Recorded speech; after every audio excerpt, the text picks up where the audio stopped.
Bonjour à tous et bienvenue à une autre émission d'Objectif. Aujourd'hui, je reçois M. Patrick Nadeau.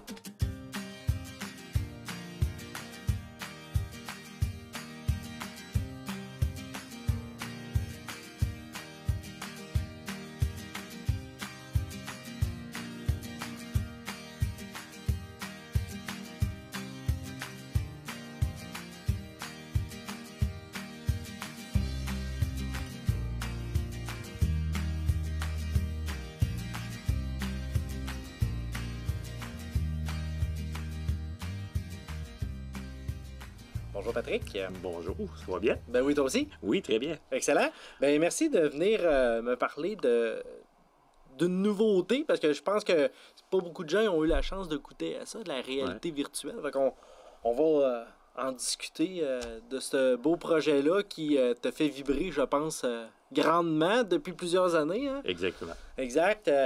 Donc, Nadeau Photo de Solutions, c'est ton entreprise que tu as avec ta conjointe Caroline. Oui. Depuis plusieurs années que vous êtes en affaires. On est rendu à la 12e année. On a lancé ça en 2010. Ma blonde a fait la charte comptable au même moment qu'elle allait accoucher de mon premier garçon. Puis tout ça parti de la passion pour la photo. Oui.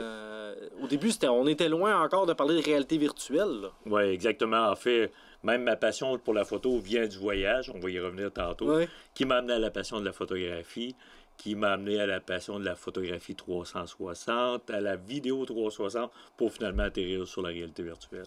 Donc, un parcours assez inspirant. Juste... rapidement, là, tout a commencé avec des photos d'événements sportifs, hockey, soccer, des choses comme ça.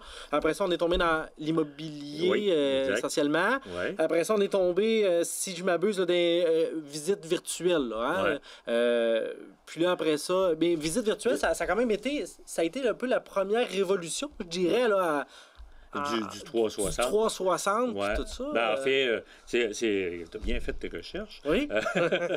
Mais c'est ça, en fait. Photographie sportive, on avait une remorque, on photographiait des événements, les gens venaient acheter à la remorque, puis on imprimait ça. Après ça, l'immobilier, on avait une trentaine de courtiers.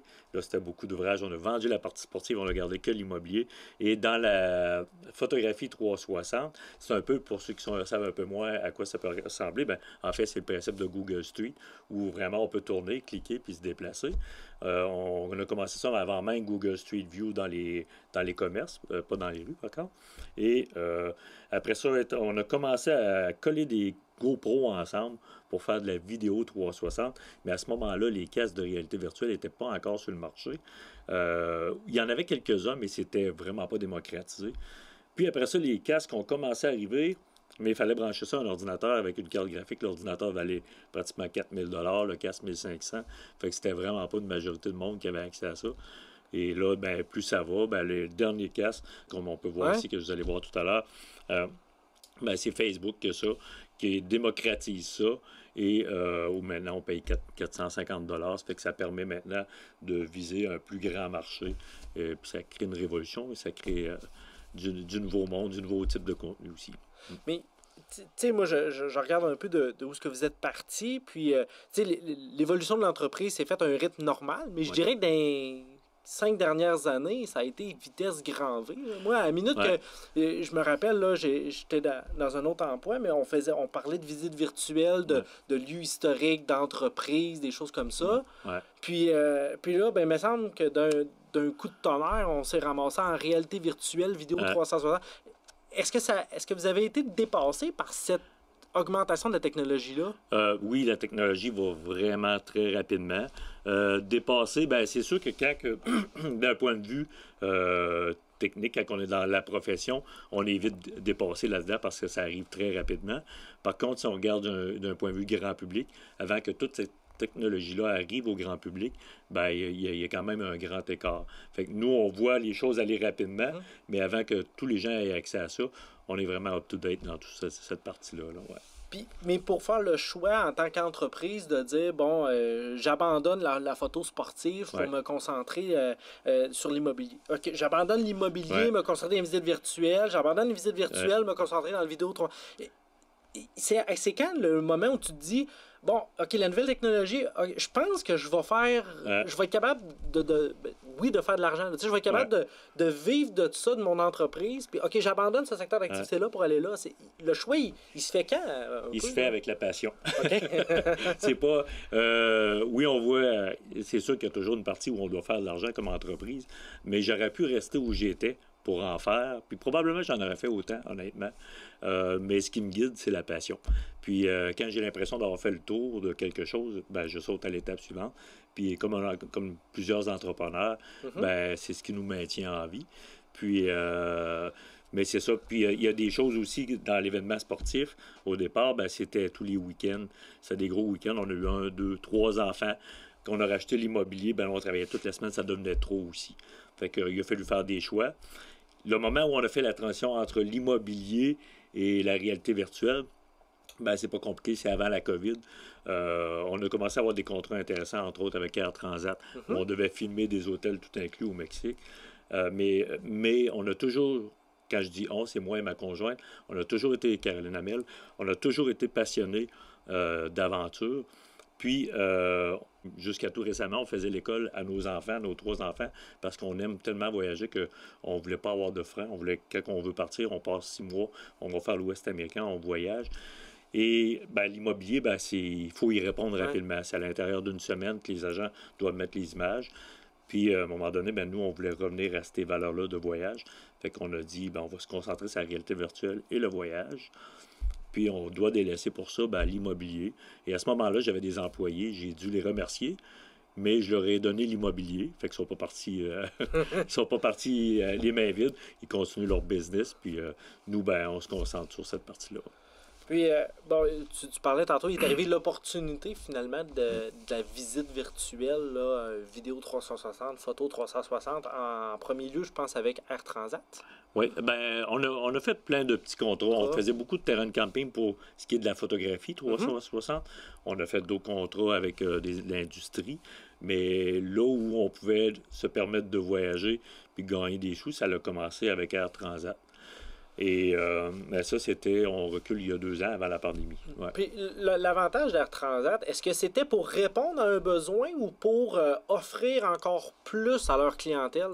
Ben, eux avaient commencé à intégrer un casque de réalité virtuelle au 10-30 dans une de leurs agences comme un peu un laboratoire. Okay.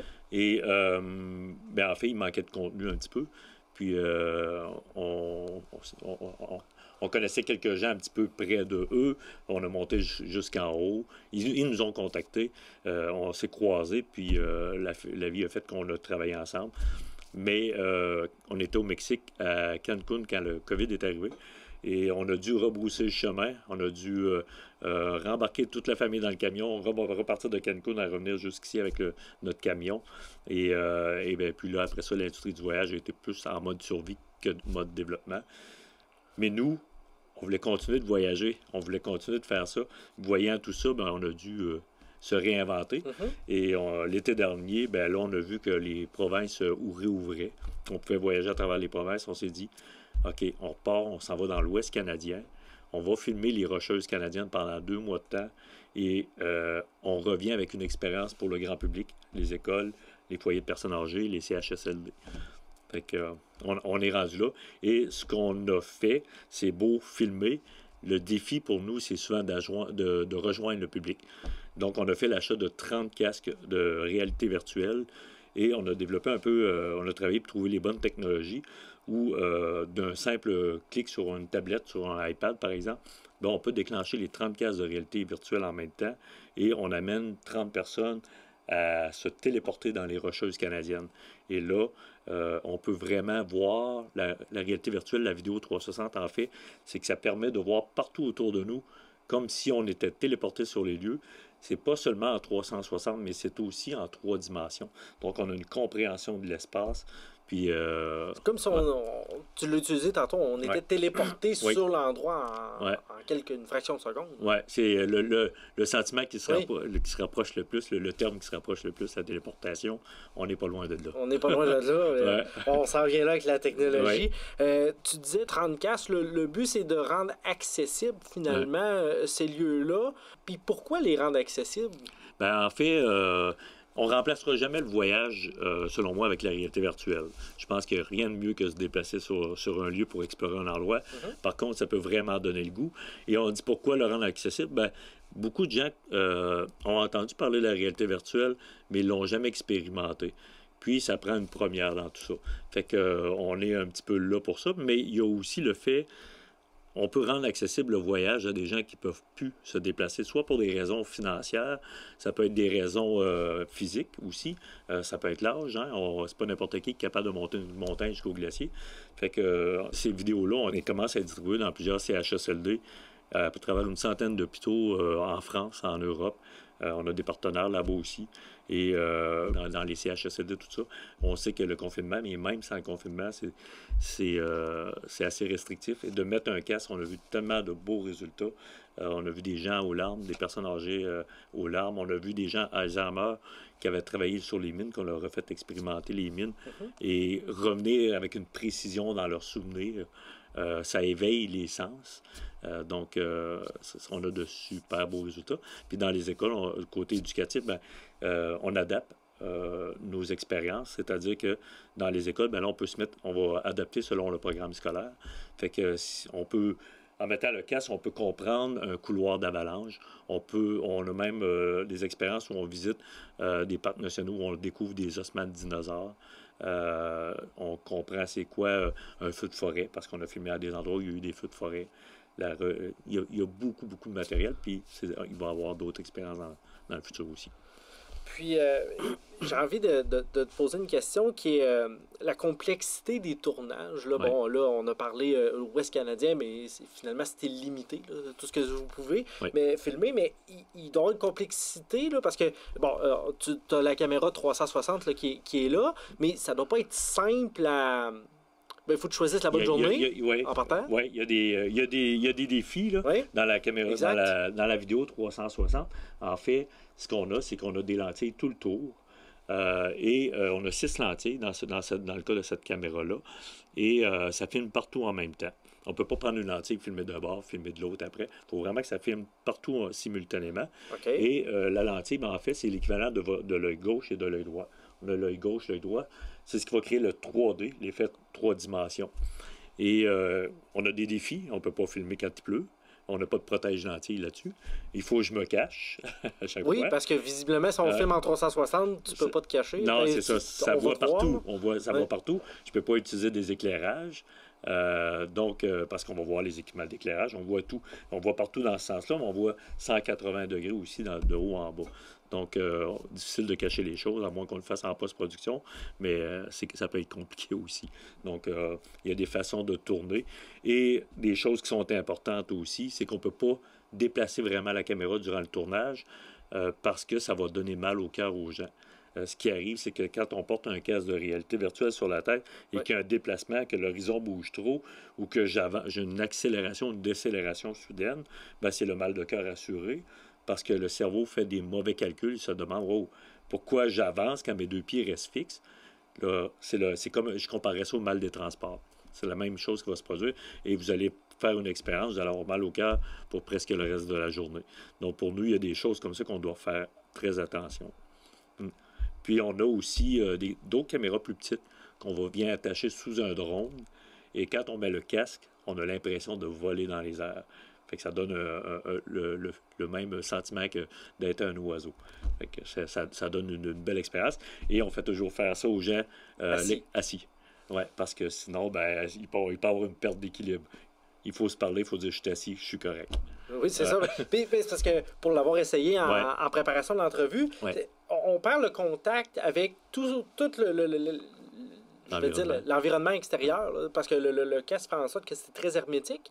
Donc, on est vraiment plongé dans l'expérience, mais en même temps, on perd un peu les repères. Donc, si on est debout, effectivement, là, si on est sur le sol, là, donc la caméra, on a l'impression d'être debout, ça doit être moins pire, mais si on est en vol... si on est en vol, on peut avoir une petite perte d'équilibre. Souvent, si on est debout, il faut mettre la main sur une table. C'est ce qui vient garder notre repère avec la réalité. Puis des fois, il y a des jeux aussi qu'on peut faire, d'autres types d'expériences, où non seulement on peut tourner la tête, mais on peut se déplacer dans tous les sens, dans l'avant, l'arrière, se baisser, se monter. Et là, on perd encore plus nos repères parce qu'on on peut penser qu'on est ici à côté de la table et 2 minutes plus tard, on se ramasse à côté sur le mur du studio. Donc, mais toutes ces technologies-là sont très bien pensées, comme par exemple quand on fait un jeu avec la manette, on vient tracer une zone de jeu. Et si j'approche trop près de cette zone de jeu-là, il va apparaître un grillage dans mon expérience pour dire « Oh, va pas plus loin, parce que sinon tu vas te cogner après quelque chose. » Et même si un enfant rentre dans la zone de jeu, sur le devant de la caméra, il y a du casque, pardon, il y a des caméras. Et on va voir apparaître l'enfant dans le jeu. Fait que pour pas le frapper, évidemment. Oh, oui. Donc, il y a un aspect sécuritaire ouais, là, quand on pousse l'expérience plus loin vers ça. Ouais.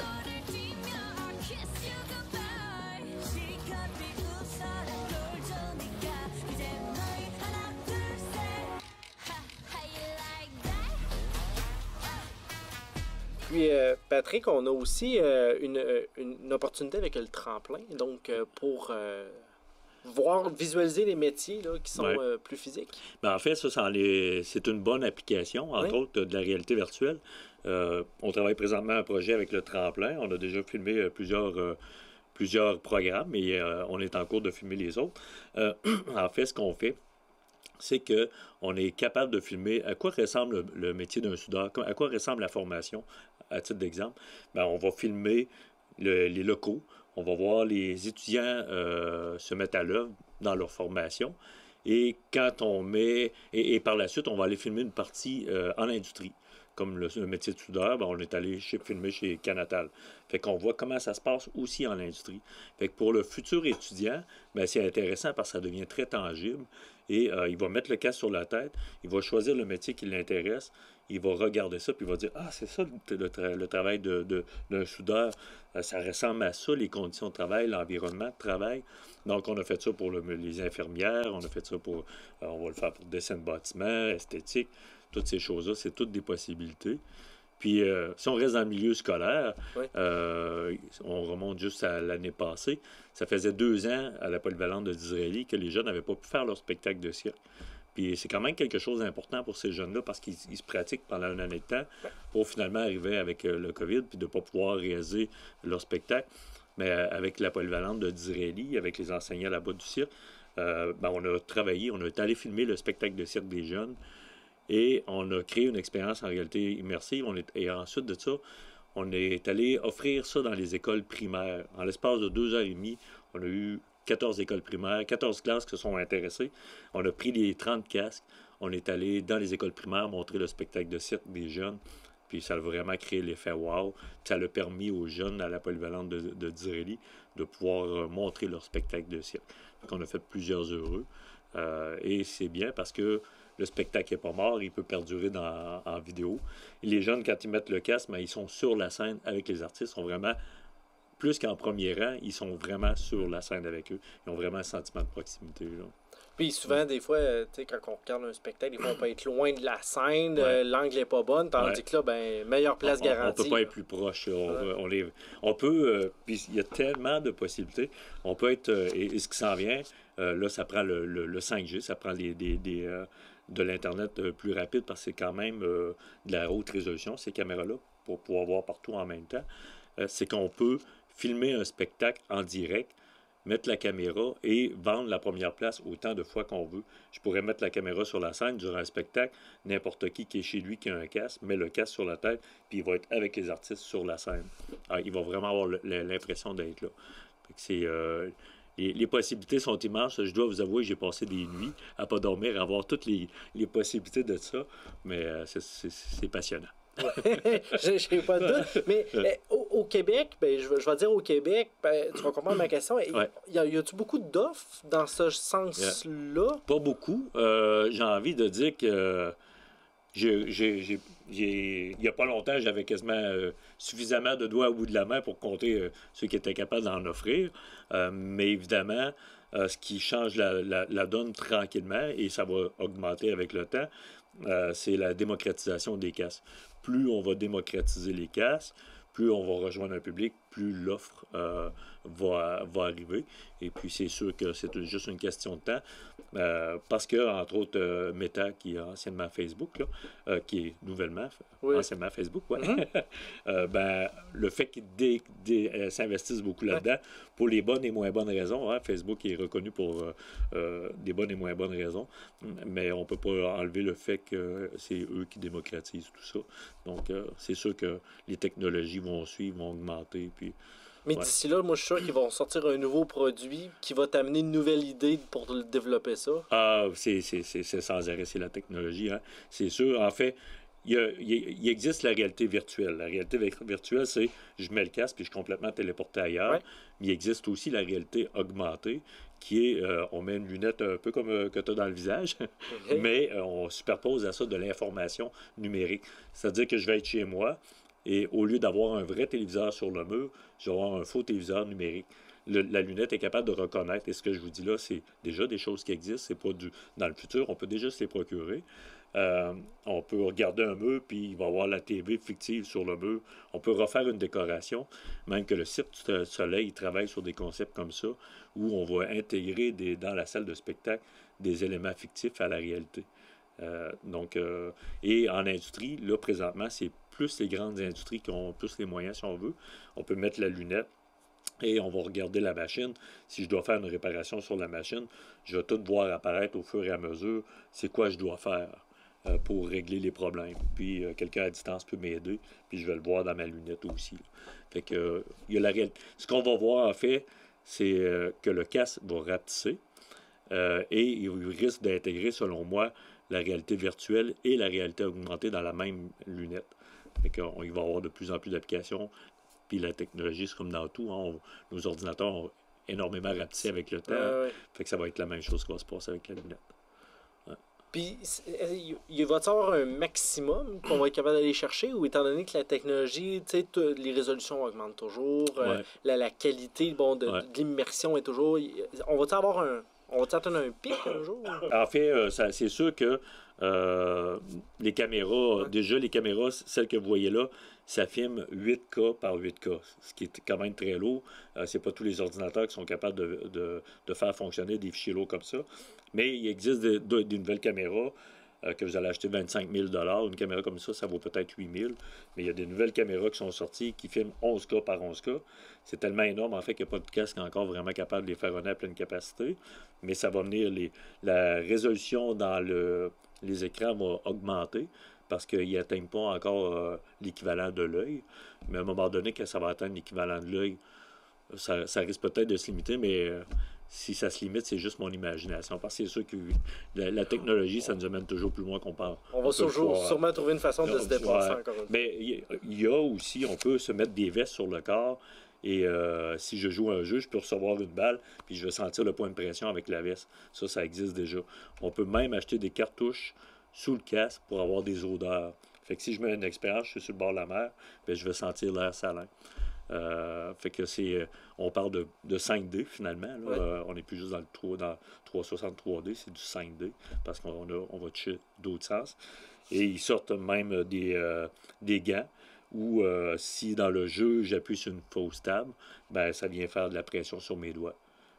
Fait que on a le corps qui est impliqué aussi à travers tout ça. Et présentement, ben je suis même pas obligé de mettre mes manettes, sortent plusieurs applications, puis ça sort de plus en plus de même. Vu qu'il y a des caméras en avant, ça reconnaît les mains. Et je peux attraper des choses fictives avec mes mains. Et c'est très précis. Ça va venir de plus en plus précis. Mais il va venir à un moment donné où on va intégrer le corps au complet aussi. Où si je bouge les pieds, ben, on va me voir. Je vais être en avatar, mais on va me voir au complet dans les expériences immersives. Là. Ouais. Ben, Patrick, merci beaucoup pour ton temps. C'est très passionnant d'en entendre parler, puis de voir la passion que tu as pour ça. Puis écoute, je te souhaite plein de bons voyages encore, puis on se souhaite que ça t'amène encore plus loin dans tout ça. Je vous invite tous à venir voir ça. Excellent. Merci beaucoup, Patrick. Merci également d'avoir été des nôtres pour une autre émission d'Objectif.